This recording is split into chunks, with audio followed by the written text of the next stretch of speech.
Hallelujah, hallelujah, hallelujah. আত্মার এই খড়গের অনুষ্ঠানে আমি আপনাদের সকলকে স্বাগতম জানাই।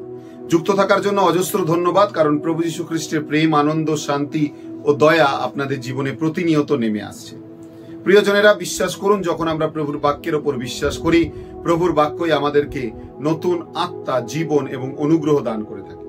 আজকে তিনি তার বাক্যের মাধ্যমে আমাদেরকে বলতে চান। প্রবচনমালা অধ্যায় 1 পদ সংখ্যা 8 লেখা রয়েছে, সন্তান আমার, তোমার পিতার শিক্ষাবাণী শোনো, তোমার মাতার নির্দেশবাণী ত্যাগ করো না।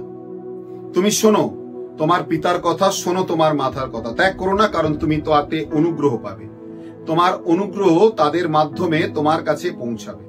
তুমি যদি ঈশ্বরের বাক্যের ওপর বিশ্বাস করো, ঈশ্বরের বাক্য তোমাকে এক নতুন অনুগ্রহ, কৃপা ও দয়া দান করবে। আজ তোমার উপর নির্ভর করবে তুমি ঈশ্বরের কত সান্নিধ্যতায় আসতে পারো। তাই তার জন্য বিশেষ করে প্রয়োজন যেন আমরা তার অনুগ্রহ লাভের জন্য নিজেদেরকে প্রস্তুত করতে পারি। ঈশ্বর আপনাকে আহ্বান করছেন, তার উপর বিশ্বাস করুন, যেন আপনার বিশ্বাসের দৃঢ়তা বাড়তে পারে।